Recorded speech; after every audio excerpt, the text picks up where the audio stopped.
1,000원짜리 하나로 사람 마음을 살 수 있다면 당신은 믿으시겠습니까? 저는 믿지 않았습니다. 세계에서 가장 빠르고 가장 효율적이라고 불리는 나라 한국. 숫자와 속도로만 움직이는 도시에서 길거리 음식 하나가 무슨 의미가 있겠느냐고 저는 단정하고 있었죠. 그런데 영하 12도의 밤, 지하철역 앞에서 사람들이 줄을 서 있는 걸 보고 제 생각은 완전히 틀어지기 시작했습니다. 김이 피어오르는 철판 위의 붕어빵보다 그의 발걸음을 붙잡은 건 노점 옆에 조용히 놓여있던 작은 종이컵 하나였죠. 가격표도 없었고 설명도 없었으며 그럼에도 사람들은 마치 오래전부터 약속된 것처럼 조심스럽게, 당연하게 그것을 받아들이고 있었습니다. 아무도 더 가져가지 않았고 아무도 의심하지 않았습니다. 그 순간은 너무 사소해 보여서 기사 한 줄로도 쓰기 어려워 보였지만 결국 그의 모든 기록을 흔들어 놓는 장면이 되고 말았습니다.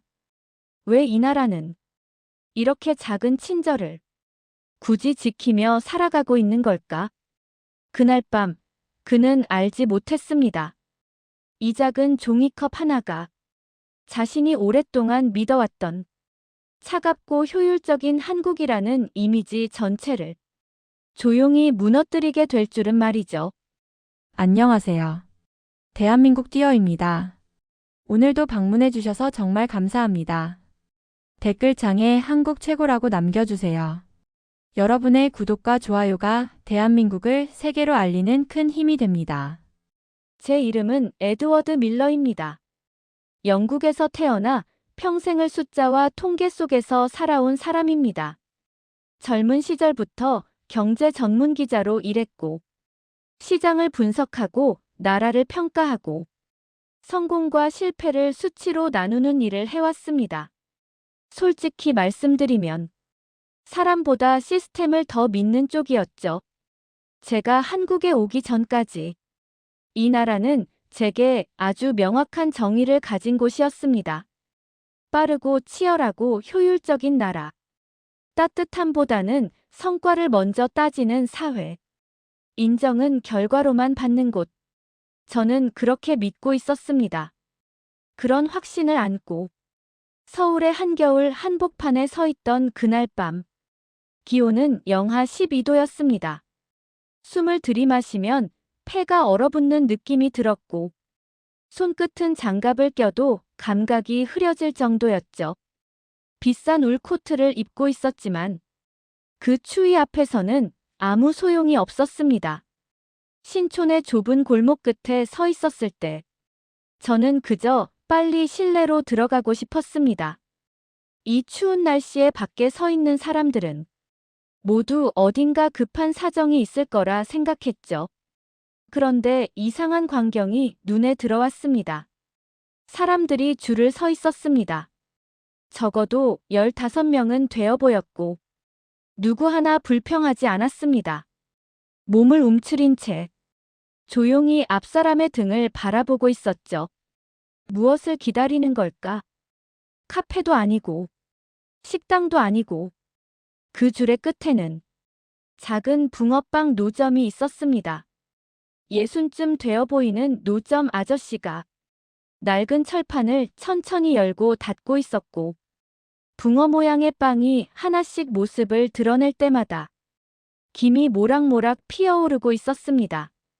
그 냄새가 찬 공기를 가르며 퍼지자 줄에 서 있던 사람들의 표정이 조금씩 풀어지고 있었습니다. 그 순간 제 머릿속에서는 계산기가 돌아가고 있었습니다. 이 추위에, 이 위치에서, 이 가격으로, 이 속도로 장사를 한다고 도대체 남는 게 있을까?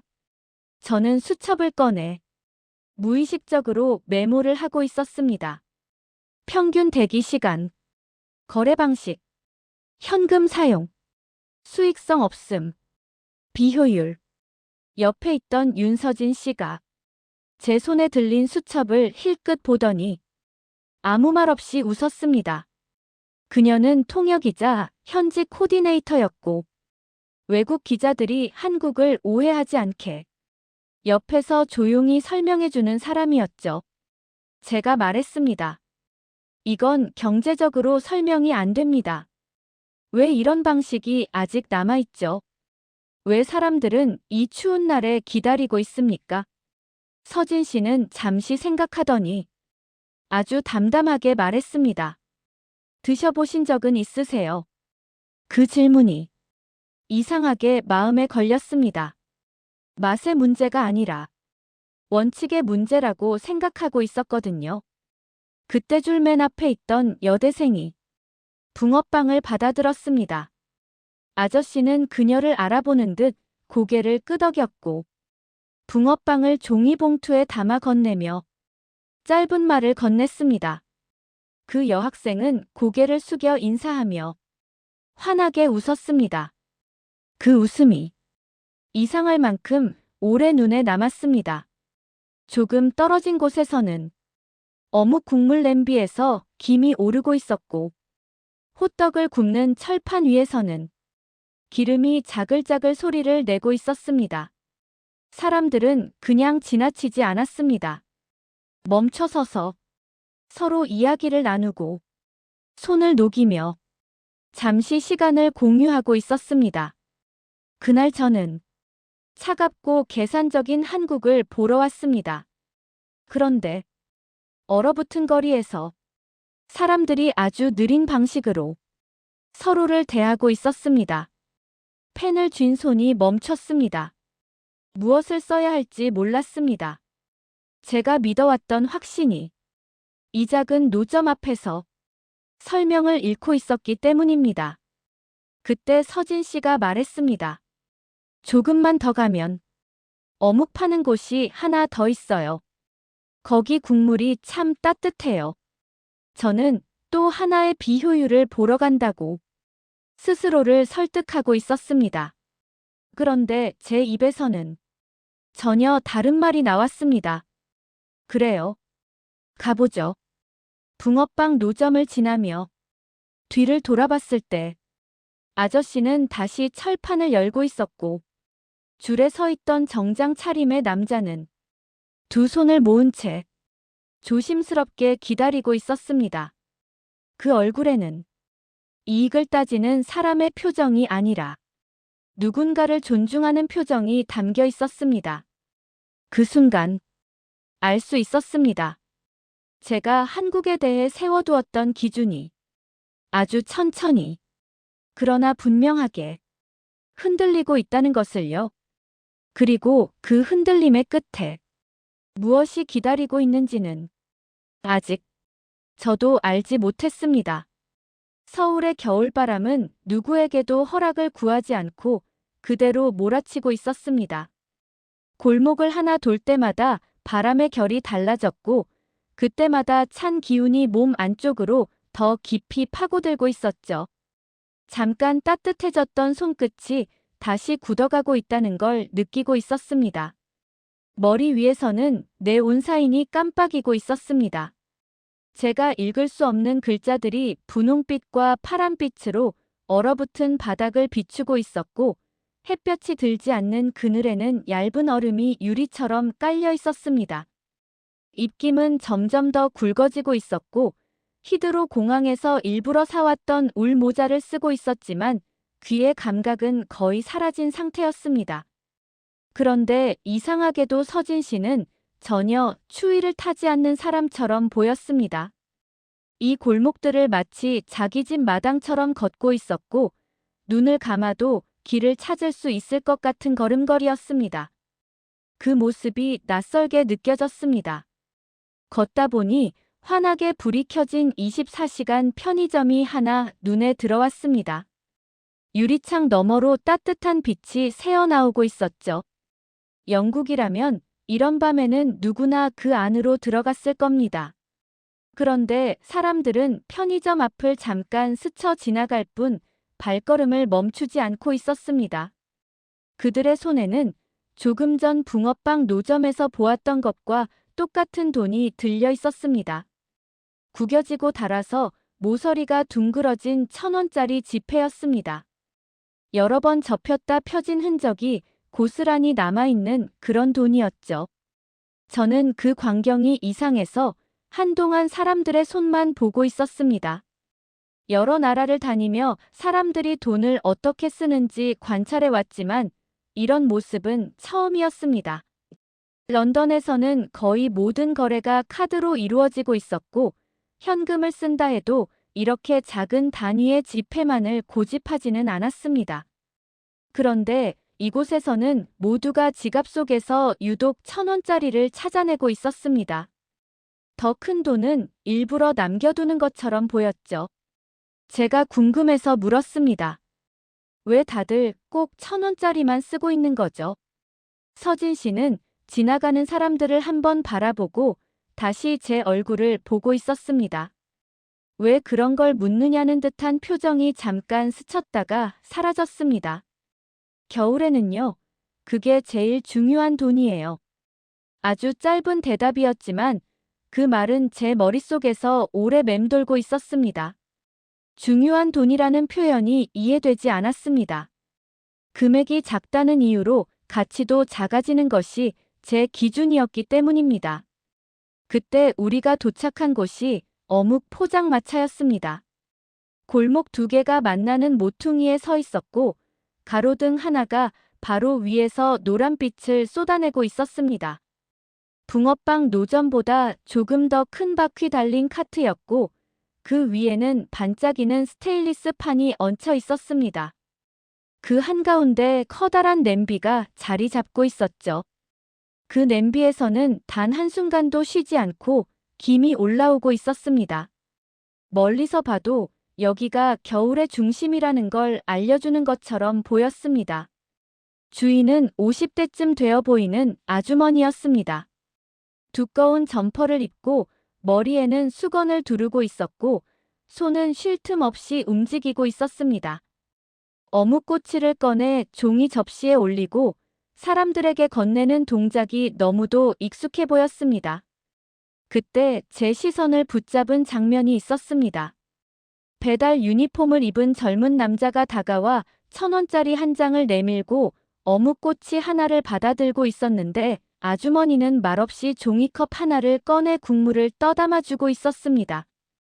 건더기 거의 없는 맑은 국물이었고 김이 모락모락 피어오르고 있었습니다.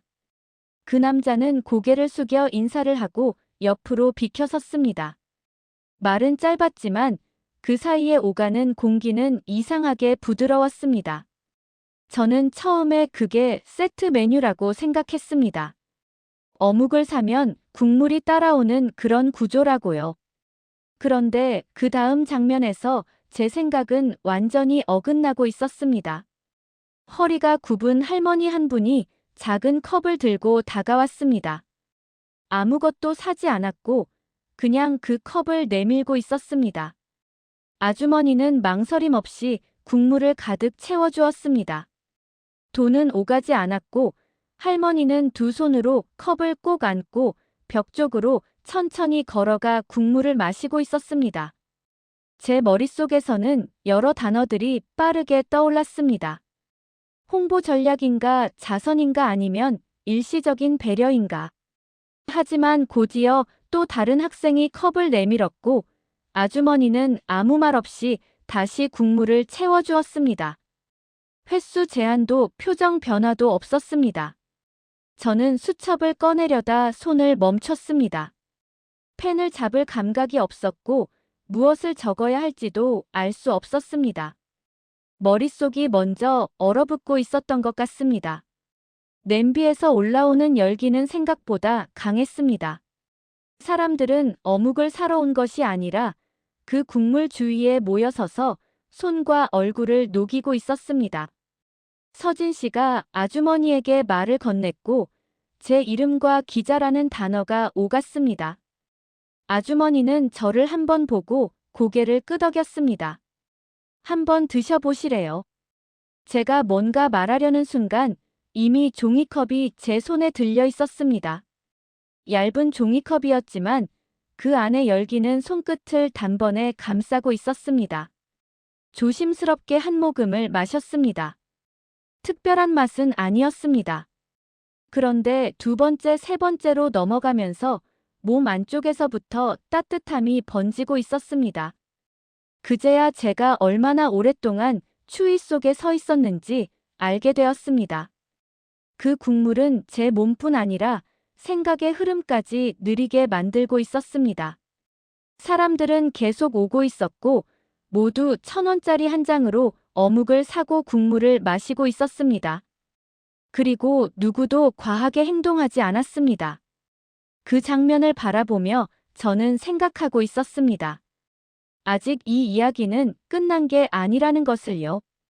이 작은 국물 냄비가 왜 이렇게 오래 같은 자리에 서 있을 수 있었는지, 왜 사람들은 아무 설명도 없이 같은 규칙을 지키고 있는지, 그리고 제가 지금까지 무엇을 놓치고 살아왔는지, 그 질문들이 하나둘 떠오르기 시작하고 있었고, 아마 다음 골목에서 저는 또 다른 장면을 보게 될 것이라는 예감이 들고 있었습니다. 서울 한겨울의 골목에서 저는 여전히 그 어묵 카트 앞에 서 있었습니다. 기자라면 한 장소에 이렇게 오래 머물러서는 안 된다는 걸 잘 알고 있었지만 이상하게도 발이 떨어지지 않았습니다. 이미 기사로 옮길 만한 장면은 충분히 봤다고 생각하면서도 몸은 여전히 그 자리를 떠날 준비를 하지 않고 있었죠. 종이컵은 이미 비어 있었지만 저는 계속 그 컵을 손에 쥐고 있었습니다.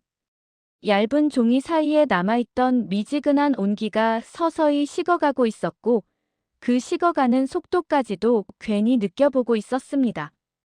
주변에는 퇴근한 회사원들, 대학생들, 공사장에서 막 나온 듯한 작업복 차림의 중년 남성들, 지팡이를 짚고 천천히 걸어오는 어르신들까지 섞여 하나의 무리를 이루고 있었습니다. 나이도, 옷차림도, 하루의 무게도 제각각이었지만 모두 같은 방향을 향해 서 있었습니다. 이 작은 카트를 중심으로 말이죠.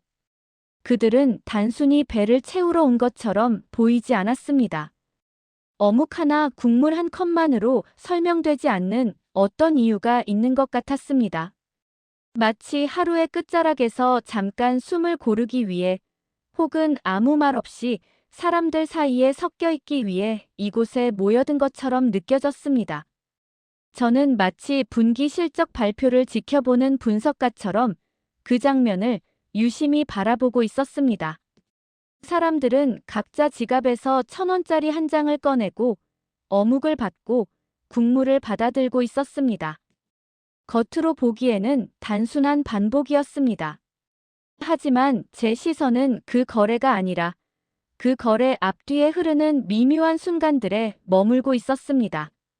돈이 손을 떠나는 찰나, 국물이 컵에 담기는 그 짧은 시간, 그리고 사람들 사이에 생겼다가 사라지는 아주 작은 여백들 말입니다. 조금 전 서진 씨에게서 들은 대로 이 아주머니의 이름은 김정희였습니다. 김정희 아주머니는 누구 하나를 재촉하지 않았고 줄이 길어져도 얼굴에 조급함을 드러내지 않았습니다. 공사장에서 막 나온 듯한 작업복 차림의 아저씨가 다가오자 아주머니는 그 사람의 손을 잠깐 바라보고 있었습니다. 빨갛게 튼 손가락과 거칠게 갈라진 손등이 눈에 들어왔을 겁니다. 그리고는 다른 사람들보다 조금 더 국물을 가득 채워주고 있었습니다. 그 아저씨는 그 사실을 눈치채지 못한 듯, 혹은 눈치챘지만 모르는 척하는 듯, 그저 고맙다는 말 대신 고개만 살짝 끄덕이고 있었습니다. 이상하게도 그 장면에는 어색함이 전혀 없었습니다. 마치 오래전부터 그렇게 해왔다는 듯 자연스러운 흐름 속의 한 장면 같았습니다. 지팡이를 짚은 할아버지가 국을 받아들고 옆으로 비켜서고 있었는데 손이 조금 떨리고 있었습니다. 그 순간 바로 옆에 서 있던 젊은 여성이 아무 말 없이 몸을 살짝 옮겨 할아버지 쪽으로 가까이 다가섰습니다. 도와드릴까요? 라고 묻지도 않았고 손을 뻗지도 않았습니다. 그저 혹시라도 컵이 미끄러질까봐 혹은 균형을 잃을까봐 그 자리에 함께 서 있었을 뿐이었습니다. 그 모습은 마치 사람들 사이에 눈에 보이지 않는 안전망이 깔려 있는 것처럼 느껴졌습니다. 저는 주머니에서 휴대폰을 꺼내 메모장을 열고 서툰 손가락으로 몇 글자를 적고 있었습니다. 제가 그동안 공부하고 써왔던 수많은 경영 사례와 경제 이론들은 이런 방식이 반드시 실패한다고 말하고 있었습니다. 공짜 리필, 무제한 제공, 감시 없는 시스템은 결국 누군가의 욕심으로 무너진다고 배워왔습니다. 사람은 기회가 있으면 반드시 자기 몫 이상을 가져간다고 말이죠. 그런데 저는 벌써 40분이 넘도록 이 자리에 서 있었습니다. 그 시간 동안 이 시스템을 악용하는 사람은 단 한 명도 보지 못했습니다.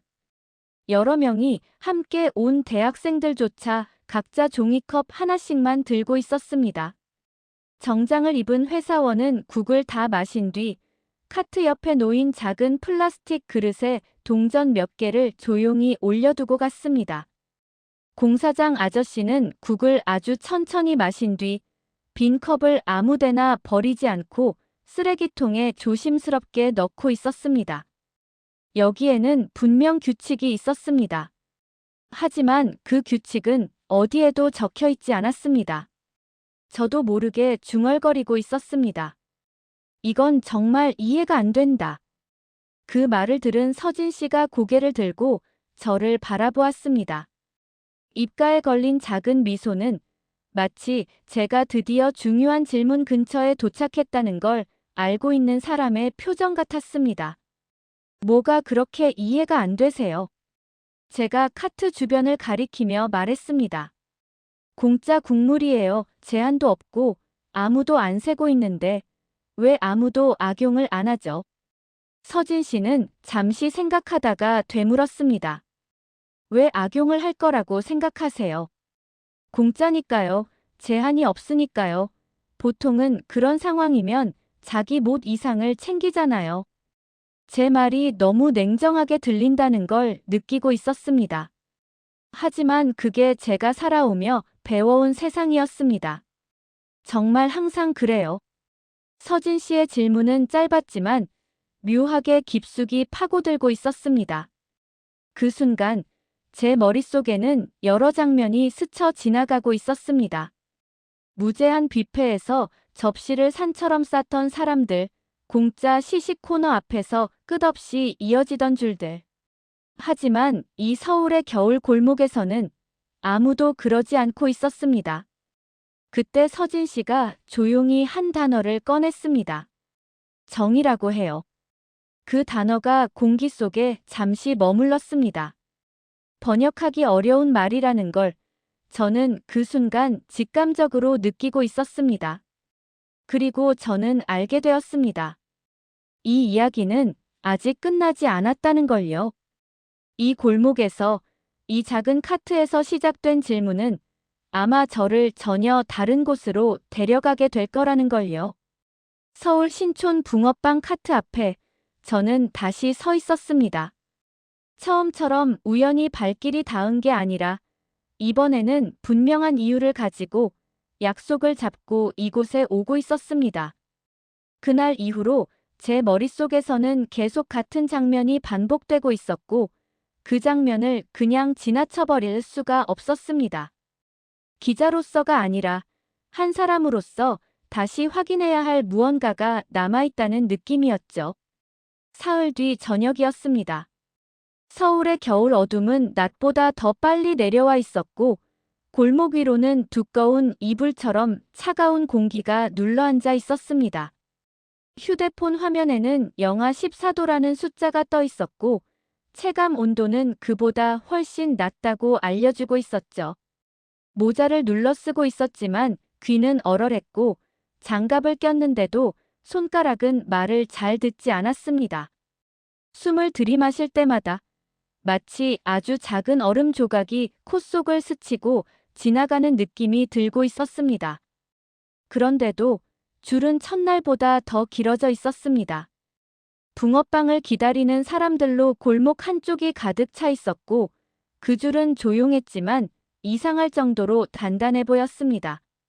누가 앞서거나 새치기를 하려는 기색도 없었고 모두가 자기 차례를 정확히 알고 있는 것처럼 서 있었습니다.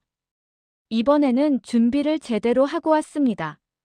녹음기를 주머니에 넣고 수첩도 여분으로 하나 더 챙겼고 미리 생각해둔 질문들도 몇 개 적어두었습니다. 서울의 길거리 상권, 겨울철 포장마차 경제, 계절 장사에 관한 해외 사례까지 찾아보며 머릿속에는 숫자와 그래프를 다시 쌓아두고 있었죠. 이제는 이 풍경을 감정이 아니라 자료로 설명할 수 있을 거라고 스스로를 설득하며 이곳에 서 있었습니다.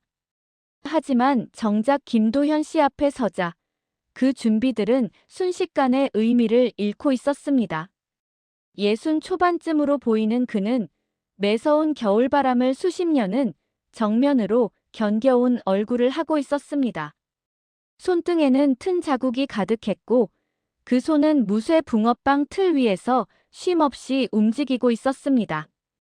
철판을 여는 소리, 반죽을 붓는 소리, 틀을 닫는 소리들이 일정한 리듬을 만들고 있었고 그 리듬은 주변의 소음을 자연스럽게 잠재우고 있었습니다.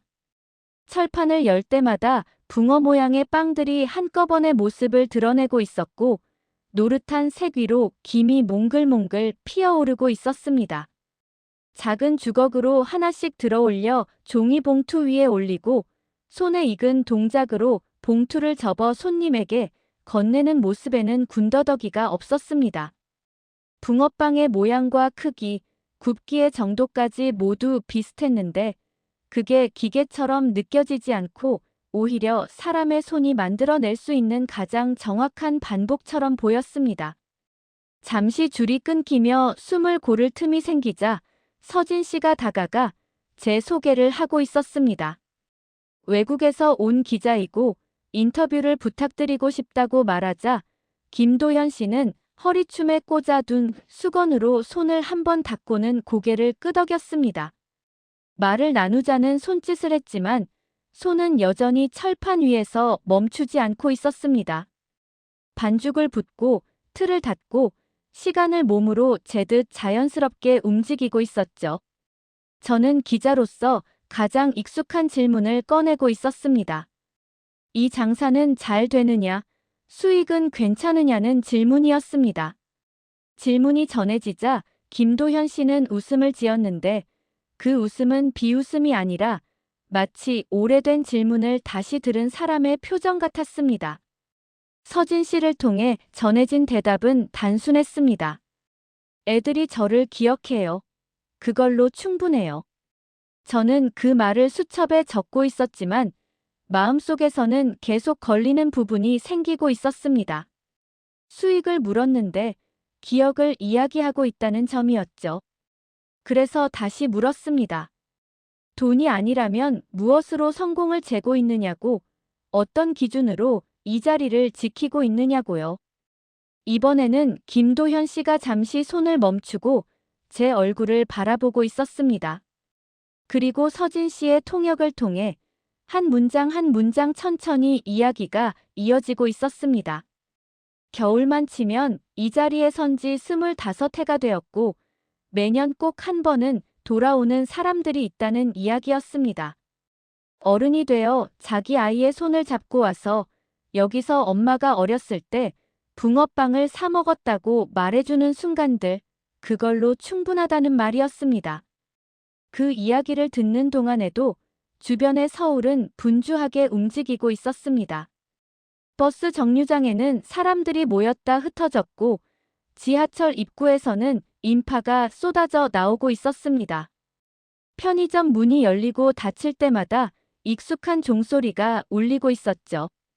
그 복잡한 흐름 한가운데에서 김도현 씨는 돈이 아니라 기억으로 자기 장사를 재고 있었습니다.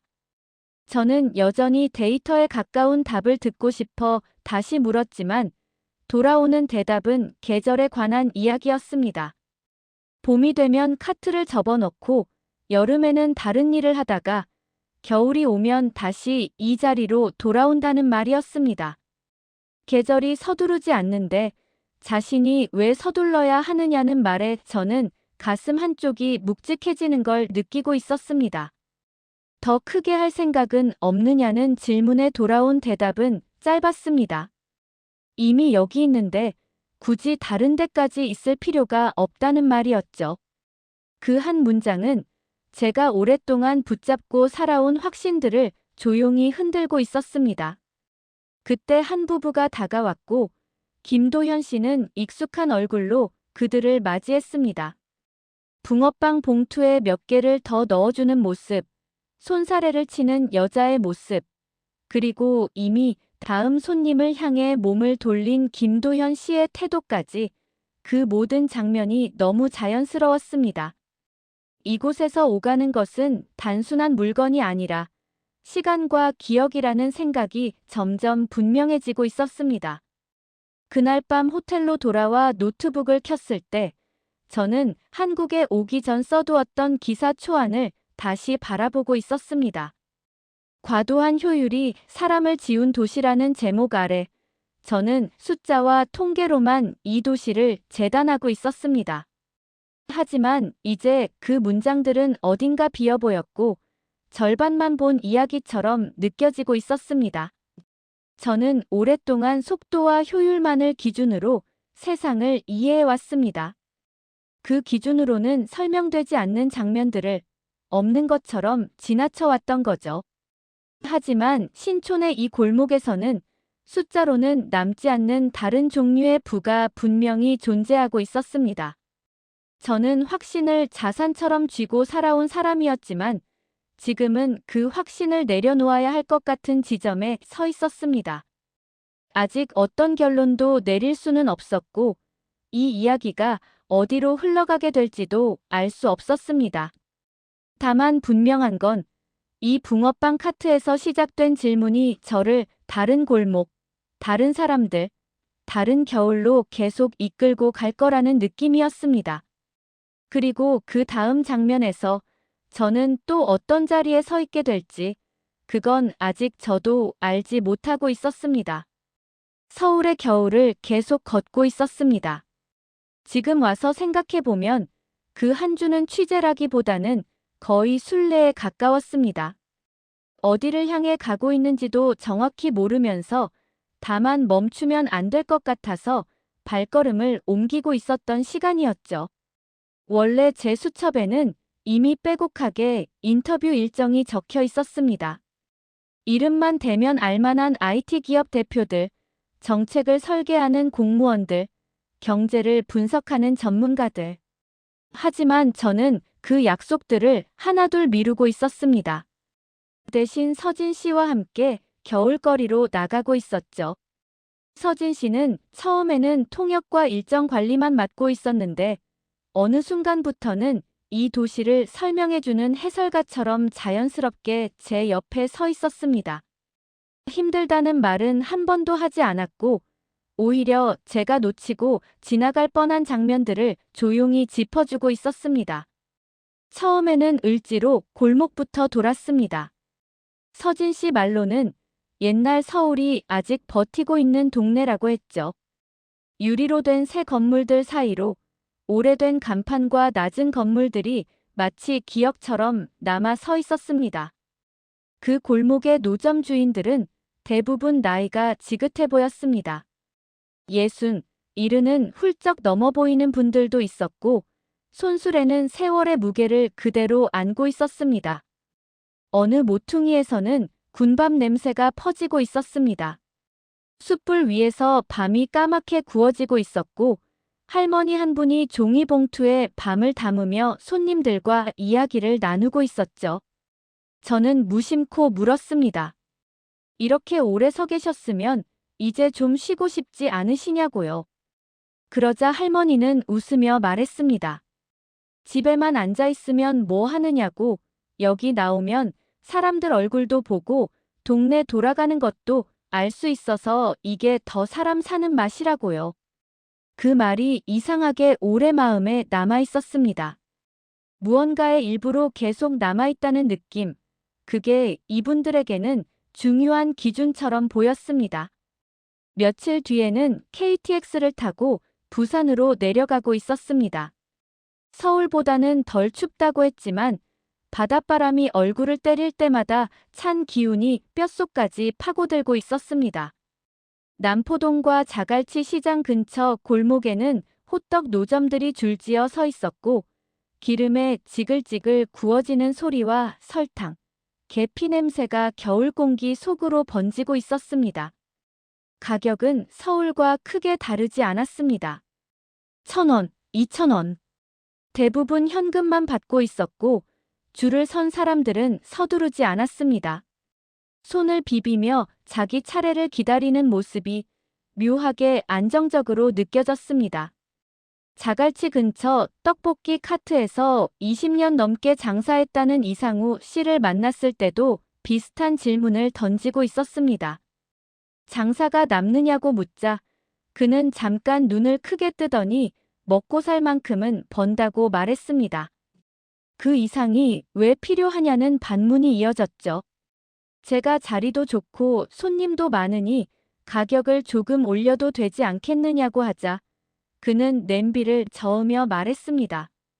그러면 애들이 못 온다고요. 학생들은 여기서 싸게 한 끼를 해결해야 하는데 가격을 올리면 결국 편의점으로 가게 된다는 말이었습니다. 그게 뭐가 좋겠느냐는 한마디가 제 질문을 그대로 되돌려주고 있었습니다. 서울로 돌아와서는 홍대 쪽도 걸었습니다. 젊은이들과 음악, 거리 공연으로 유명한 곳이었죠. 그곳의 노점 주인들은 비교적 젊었지만 생각은 비슷했습니다. 계란빵을 굽던 30 즈음의 남자에게 확장 계획을 물었을 때 그는 고개를 저었습니다. 그러면 자신은 빵을 못 만들게 된다고 사람 관리만 하게 될 거라고 말했죠. 이 일을 하는 이유는 빵을 만드는 게 좋기 때문이라는 말이 이상하게도 굉장히 단단하게 들렸습니다. 그 사람들에게 야망이 없는 건 아니었습니다. 다만 그 야망의 방향이 제가 알고 있던 좌표와는 전혀 다른 곳을 향하고 있었을 뿐이었습니다. 더 크게가 아니라 더 오래, 더 많이가 아니라 더 꾸준히, 모두에게가 아니라 자신을 찾아오는 사람들에게 기억되는 쪽으로요. 하루 이틀 이런 인터뷰를 이어가다 보니 새로운 걸 배우고 있다기보다는 그동안 당연하다고 믿어왔던 것들을 하나씩 내려놓고 있다는 느낌이 더 강해지고 있었습니다. 그 무렵부터 대화 속에서 자주 등장하는 단어가 있었습니다. 노점 주인도 손님도 어르신도 젊은 사람도 자연스럽게 꺼내 쓰던 말, 정이라는 단어였습니다. 어느 날 저녁 서진 씨와 작은 포장마차 안에 앉아 있었습니다. 비닐 천막 안은 김으로 가득했고 옆 테이블에서는 사람들이 소주잔을 부딪히며 하루를 정리하고 있었습니다. 국물 한 숟갈을 뜨고 있는데 서진 씨가 조용히 말했습니다. 이걸 영어로 설명하려고 하면 항상 막힌다고요. 사랑이라고 하기에는 좁고 우정이나 의리라고 하기에도 부족한데 오래같이 지내면서 쌓이는 마음이라고 했습니다. 돌려받을 걸 계산하지 않고 주는 마음, 그게 쌓여서 사람들 사이를 지탱해주는 바닥이 된다는 말이었죠. 저는 노트에 적었습니다. 경제적으로는 비효율처럼 보이지만 도시 전체에 또 다른 층의 경제를 떠받치는 힘. 그런데 밑줄을 긋다가 손이 멈췄습니다. 비효율이라는 단어가 자꾸 걸리고 있었기 때문입니다. 시간과 돈만 기준으로 보면 맞는 말일지도 모르지만 사람들이 실제로 얻고 있는 건 그 이상이라는 생각이 점점 분명해지고 있었습니다. 8째 날쯤 되었을 때 저는 결정적인 장면을 보게 되었습니다. 서진 씨가 저를 서울의 오래된 동네에 있는 작은 밥집으로 데려갔습니다. 관광객은 거의 모를, 검색에도 잘 나오지 않는 그런 곳이었죠. 테이블은 6개 남짓, 노부부가 가게를 지키고 있었고 우리는 찌개 2그릇만 주문했습니다. 그런데 상 위에는 작은 접시들이 하나둘 놓이기 시작했습니다. 김치, 나물, 어묵볶음, 멸치까지 어느새 8개가 넘는 반찬이 놓여 있었습니다. 이게 원래 이렇게 나오는 거냐고 묻자 서진 씨는 아무렇지 않게 원래 그렇다고 말했습니다. 모자라면 더 달라고 하면 된다는 말도 덧붙였죠. 머릿속에서는 자동으로 계산이 돌아가고 있었습니다. 찌개값, 반찬 재료, 준비 시간, 설거지까지 생각하면 남는 게 거의 없을 텐데 말이죠. 사장님에게 조심스럽게 여쭤보자 그는 웃으며 말했습니다. 이 날씨에 여기까지 와서 밥을 먹는데 배부르게 먹고 가야 하지 않겠느냐고요. 그 한마디에 숟가락이 잠시 멈춰 있었습니다. 비즈니스 전략도 고객 관리 계획도 아니었습니다. 그냥 추운 날 밥을 먹으러 온 사람을 빈속으로 보내고 싶지 않다는 마음 하나였죠. 그때부터 제가 처음에 세웠던 가설이 소리 없이 금이 가기 시작했습니다. 한국은 추위를 없애는 나라가 아니라 추위를 같이 버티는 법을 배운 나라처럼 보였습니다. 사람을 지키기 위해 효율을 쓰고 있는 도시라는 생각이 점점 강해지고 있었죠. 그날 밤 호텔방에서 노트북을 켰을 때 빈 문서가 다시 제 앞에 놓여 있었습니다. 이번에는 제목을 이렇게 적어보았습니다. 신뢰의 화폐, 한국의 겨울이 바꾸는 가치의 기준. 전보다 진실에 가까운 말처럼 느껴졌지만 여전히 어딘가 부족했습니다. 제가 보고 있는 이 이야기 자체가 기존의 기사 형식으로는 다 담기지 않는다는 걸 느끼고 있었기 때문입니다. 어떻게 따뜻함을 설명할 수 있을까요? 같이 추운 골목에 서본 적 없는 사람에게 국물 한 모금이 주는 안도감을 어떻게 전할 수 있을까요? 런던의 편집장과 독자들을 떠올리며 이 이야기를 들으면 어떤 표정을 지을지 생각하고 있었습니다. 그러면서도 마음 한편에서는 이게 어쩌면 제가 평생 써야 할 가장 중요한 이야기일지도 모른다는 생각이 점점 커지고 있었습니다. 창밖의 서울은 여전히 반짝이고 있었습니다. 빠르고 효율적인 도시의 모습은 그대로였지만 이제는 그 아래에 다른 한 겹이 보이고 있었습니다. 골목에 포장마차와 김이 오르던 냄비, 1,000원짜리 지폐를 쥔 손과 줄을 서서 기다리던 사람들. 차가운 나라 옆에 따뜻한 나라가 함께 서 있는 모습이었습니다. 키보드 위에서 손가락이 잠시 멈춰 있었습니다. 무엇을 써야 할지 정확히 모른다는 감정이 예전처럼 두렵게 느껴지지 않았습니다. 오히려 이제부터가 진짜 시작일지도 모른다는 생각이 들고 있었습니다. 제 확신은 조금씩 무너지고 있었고 그 틈 사이로 새로운 질문들이 들어오고 있었습니다. 저는 천천히 숨을 들이쉬며 아직 끝나지 않은 이 이야기를 어떻게 이어가야 할지 생각하고 있었습니다. 이 장의 제목을 이렇게 붙여두고 있었어요. 1,000원짜리가 들고 있던 무게라고요. 런던의 새벽이었어요. 시계는 3시를 훌쩍 넘기고 있었고 창밖은 아직 완전히 어두웠죠. 알림 소리에 잠에서 깨 노트북을 열었을 때 저는 그 숫자들이 의미하는 걸 바로 이해하지 못하고 있었어요. 기사가 올라간 지 고작 6시간이 지난 시점이었는데 화면 속 조회수는 제가 경험해 본 속도가 아니었어요. 몇백도 몇천도 아닌 숫자가 몇만 단위로 뛰고 있었고 그 아래에는 익숙하지 않은 언어들이 줄지어 달리고 있었죠. 아침이 되자 제가 가입하지도 않은 플랫폼들에서 기사가 돌고 있었어요. 점심 무렵에는 읽을 수조차 없는 언어로 번역된 버전들이 생겨나고 있었고 밤이 되자 댓글은 이미 제 손을 떠난 상태가 되어 있었어요.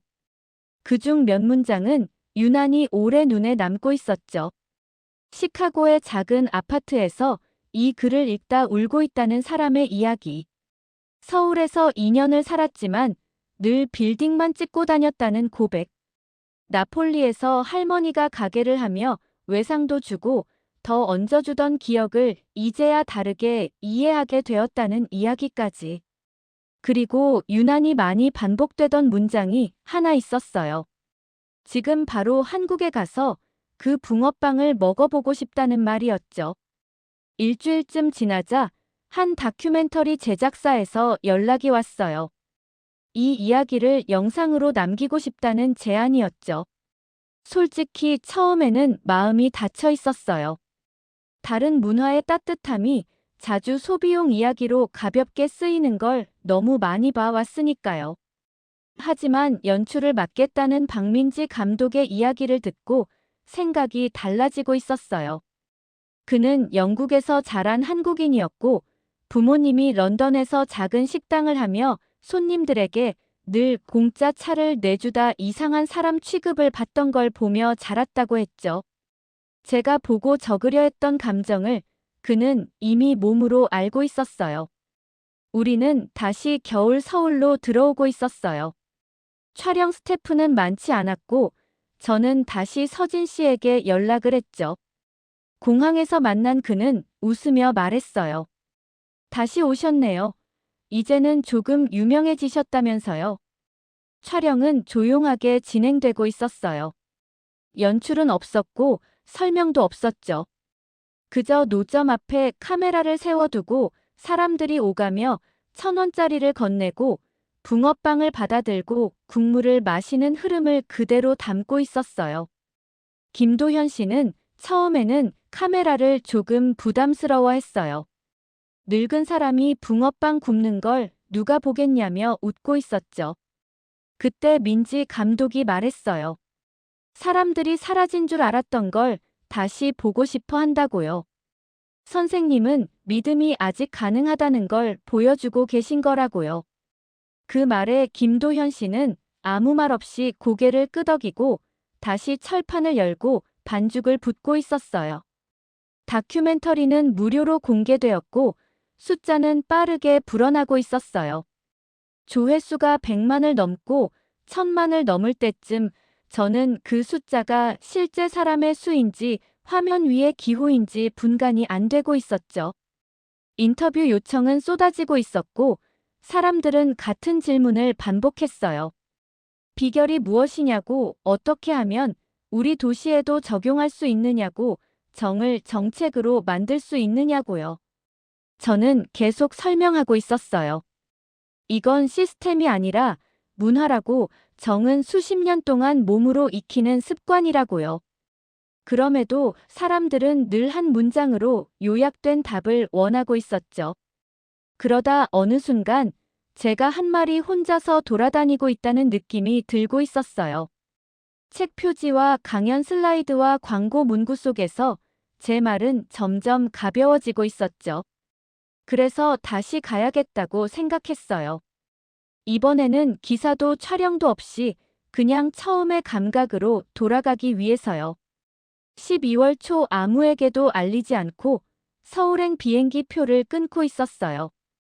공항은 여전히 빠르고 정확했고 지하철은 정시에 움직이고 있었죠. 저는 짐만 내려놓고 바로 신촌으로 향하고 있었어요. 그날도 기온은 영하 12도였어요.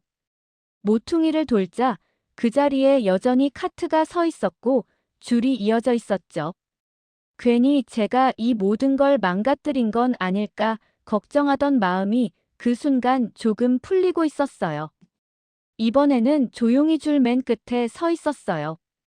카메라도 수첩도 없이 그냥 한 사람으로요.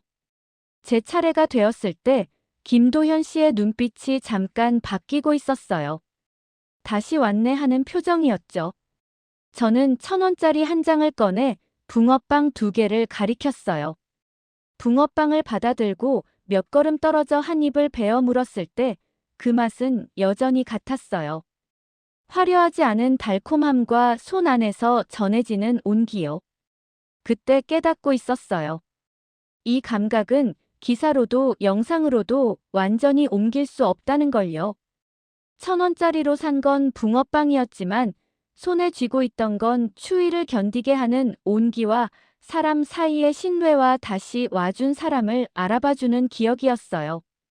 김도현 씨는 줄 사이의 짧은 틈을 타 붕어빵 하나를 더 내밀었어요. 돈을 받지 않겠다는 손짓이었죠. 말은 통하지 않았지만 뜻은 분명했어요. 다시 와준 사람에게 주는 한계라는 의미요. 그 순간 저는 알게 되었어요. 처음 한국에 왔을 때 1,000원짜리는 계산할 가치도 없는 잔돈이었지만 지금은 이 작은 지폐 한 장에 겨울과 신뢰와 대려와 기억이 함께 실려 있다는 걸요. 그날 지하철 창밖으로 서울의 밤이 흘러가고 있었어요. 빠르고 효율적인 도시 위에 어묵 하트와 붕어빵과 김이 오르던 냄비가 겹쳐 보이고 있었죠. 그때 저는 비로소 이렇게 말할 수 있게 되고 있었어요. 어떤 진실은 숫자로 잴 수 있고 그래프로 그릴 수 있다. 하지만 정말 중요한 진실은 1,000원짜리 한 장이 오가던 그 순간 속에 숨어 있었다고요. 그건 측정할 수 없지만 분명히 느껴지는 것이었어요. 함께 나눌 때만 살아나는 따뜻함이었죠. 한 번에 한 겨울 한 번에 1,000원짜리 한 장씩. 그리고 그날 이후 저는 세상을 볼 때 숫자 옆에 항상 그 무게를 함께 떠올리고 있어요. 1,000원짜리가 들고 있던 그 무게를요. 안녕하세요. 대한민국 띄어입니다. 오늘 영상도 재밌게 보셨나요? 구독과 좋아요는 100% 무료입니다. 돈 나가는 거 아니니 안심하시고 한 번씩 꾹 눌러주세요. 영상 제작에 정말 큰 힘이 됩니다. 항상 건강하세요.